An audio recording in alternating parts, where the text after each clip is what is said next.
बाप मृत्यूशी झुंज देतो, खिशात दमडी नाही आणि घरात अन्नाचा कण. याच हतबलतेचा फायदा घेऊन जर कोणी तुम्हाला धर्म बदलायला सांगितलं तर? नाशिकच्या IT पार्कमध्ये कॉर्पोरेट नावाखाली सुरू असलेल्या या वासनेच्या आणि धर्मांतराच्या नरकाची ही अंगावर काटा आणणारी कहाणी आहे. पहा आमचा हा विशेष रिपोर्ट. नमस्कार, मी भक्ती. प्रहार न्यूजलाईन मध्ये आपलं स्वागत करते. नाशिकचं IT क्षेत्र सध्या एका अशा वादळाने हादरलंय ज्याची कल्पनाही कोणी केली नसेल. वरवर चकाचक दिसणाऱ्या कॉर्पोरेट ऑफिसमध्ये कामाच्या नावाखाली धर्मांतर आणि लैंगिक शोषणाचं जाळं विणलं गेलं होतं. राष्ट्रीय महिला आयोगाच्या पथकाने जेव्हा पीडित तरुणींशी संवाद साधला तेव्हा जे वास्तव समोर आलं ते ऐकून तपास पथकही चक्रावून गेलं. एका पीडितेची कहाणी तर काळजाला घरं पाडणारी आहे.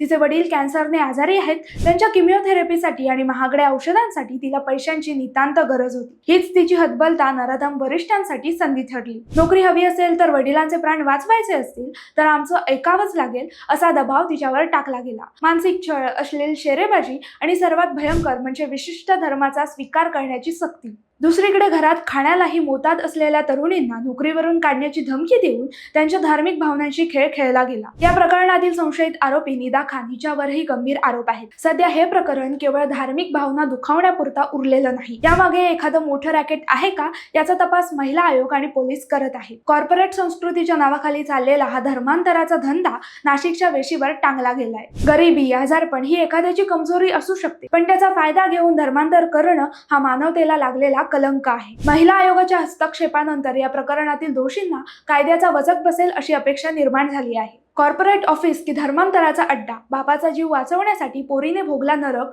असंच म्हणावं लागेल. आज नाशिक हादरलंय, उद्या दुसरं शहर असेल. पण प्रश्न हाच आहे की सुशिक्षित म्हणवल्या जाणाऱ्या या जगात माणुसकी नेमकी कुठे हरवली आहे? पीडितांना न्याय मिळेल का की पैशांच्या जोरावर हे प्रकरण दाबलं जाईल हे आत्ताच सांगता येणार नाही. मात्र तुम्ही सावध राहा आणि आपल्या आजूबाजूला लक्ष असू द्या. माहिती आवडली असेल तर कमेंट्समध्ये नक्की कळवा आणि असेच नवनवीन व्हिडिओ पाहण्यासाठी प्रहार न्यूज लाईनला लाईक, शेअर, फॉलो आणि सबस्क्राईब करायला विसरू नका. धन्यवाद.